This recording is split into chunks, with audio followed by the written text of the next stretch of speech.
Thank you for tuning in to another episode of Heartland Arms, your place for education and firearm safety.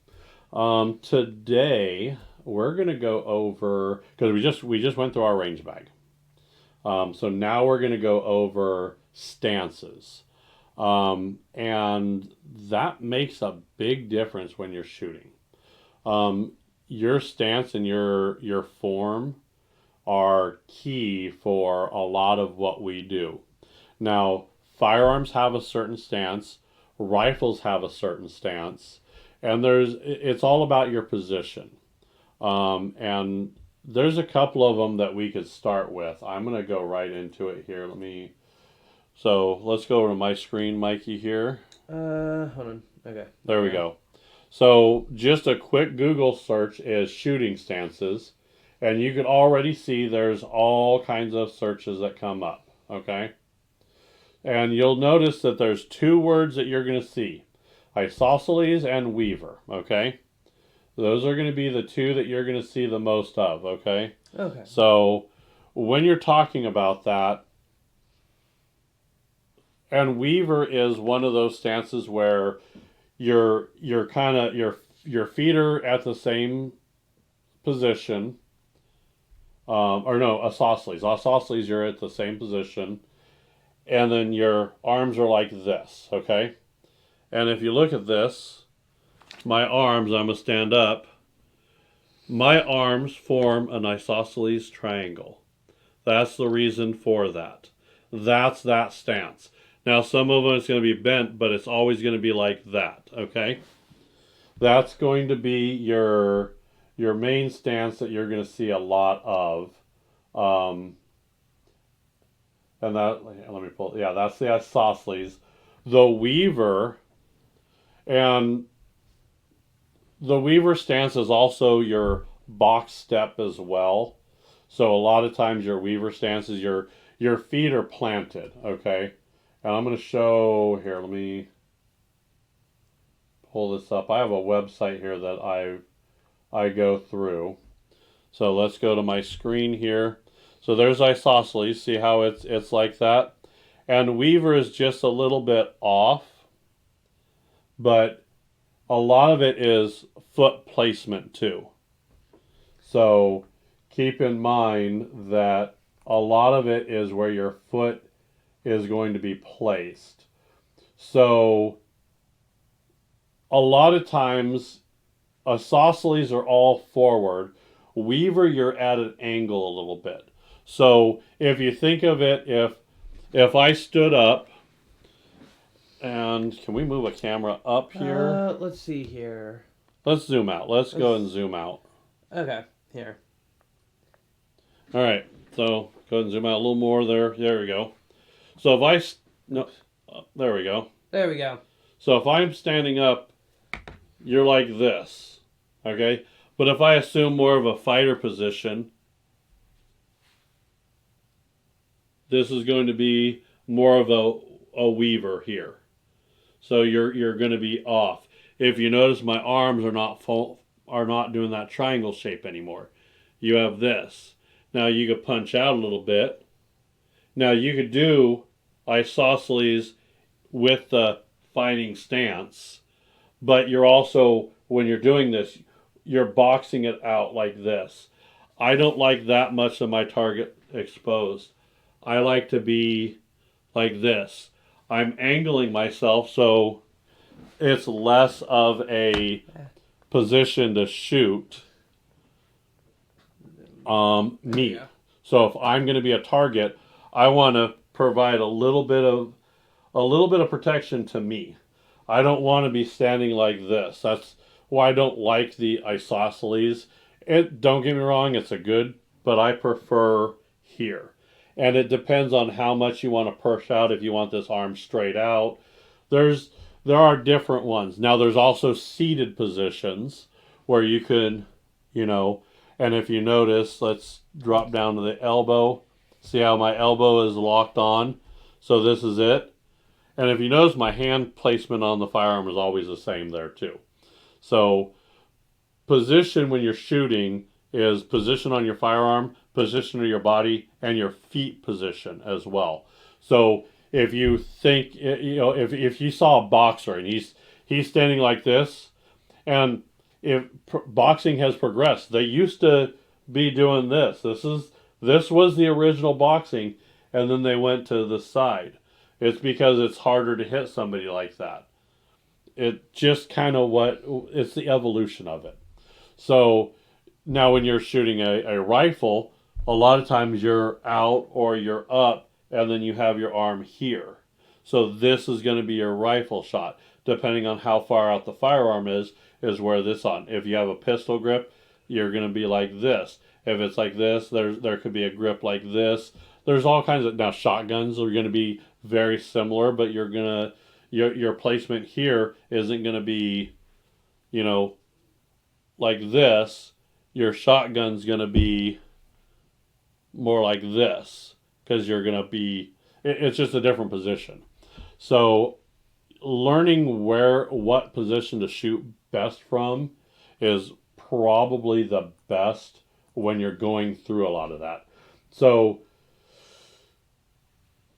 it's all about balance. So when you're shooting, you want to kind of lean forward a little bit. You want to be kind of on your toes and not on your heels. You don't want to be in your heels so it's pushing you back like this, because I'm going to go this way because Mikey's on that side.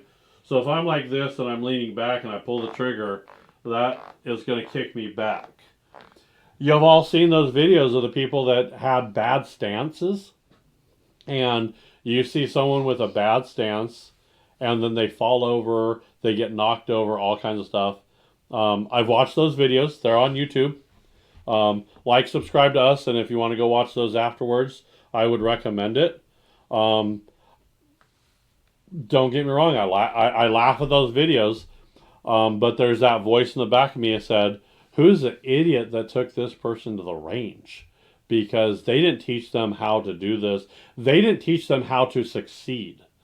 And that's all what I'm trying to do. So I want when you go to the range, I want you to have a good experience. I want you to do it right.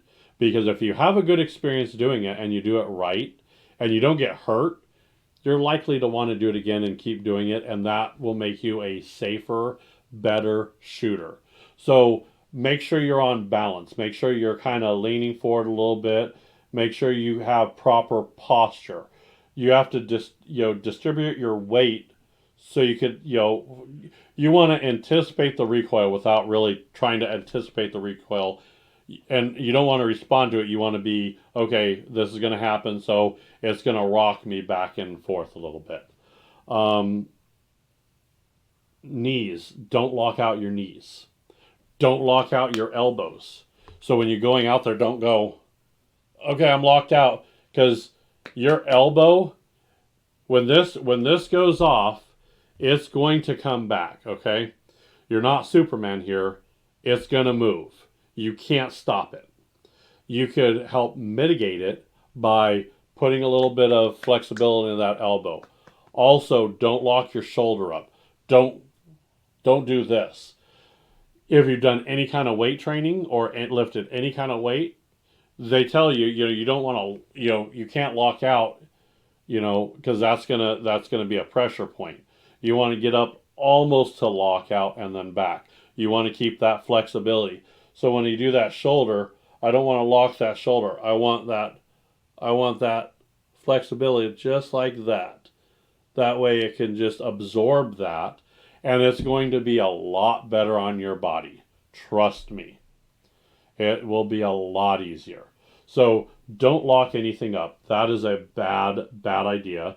And make sure everything is aligned. Make sure your grip it starts right here with this finger.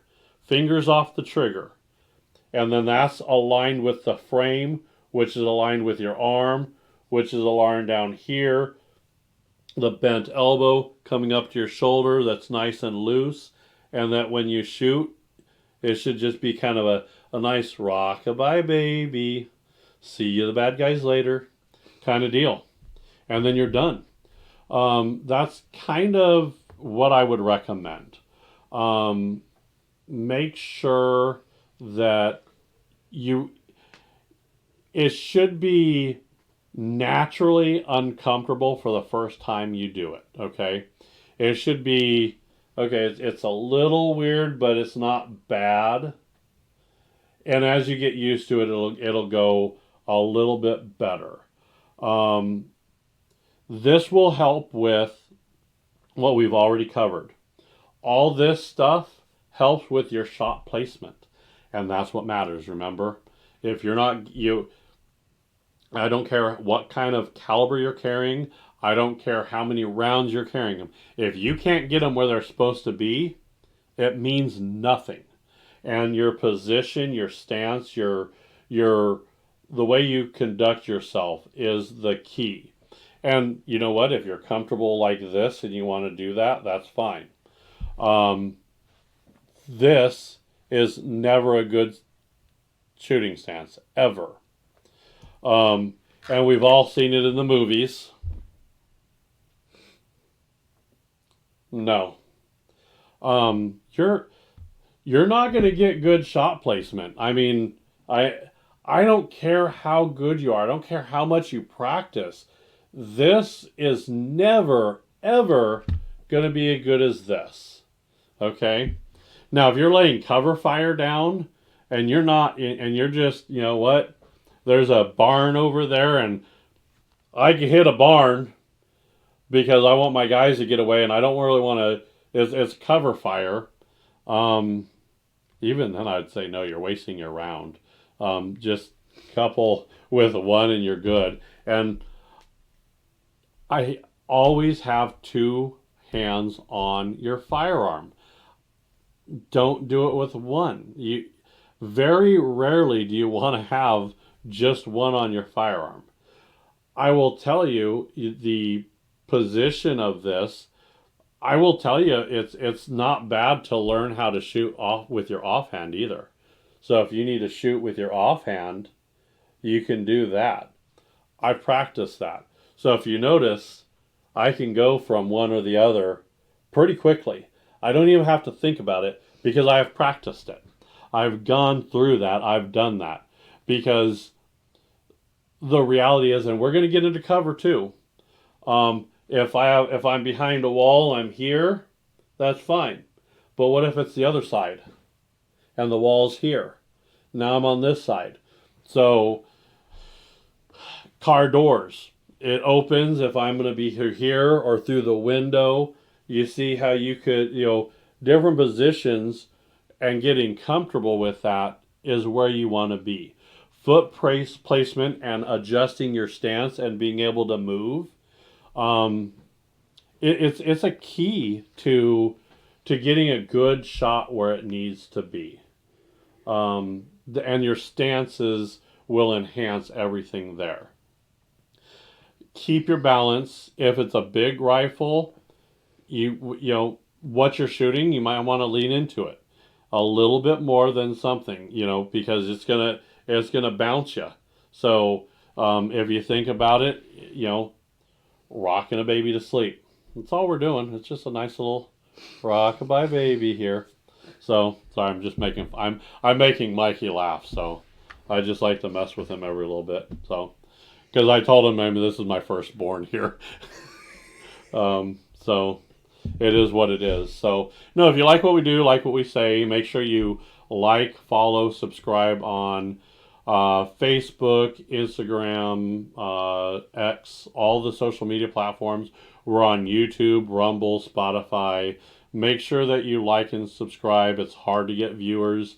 It's hard to get into the algorithm. Even though I don't have a real firearm that I'm even messing with, the algorithms don't like the subject matter I'm teaching because they don't like the... And I wish I didn't have to teach this, but it's always... I would rather someone be well educated and understand the schematics, understand what they're going through, than not, because that's where mistakes start to happen. So make sure you like, subscribe, follow us, and make sure you get that posture and that stance straight, and follow us down the road.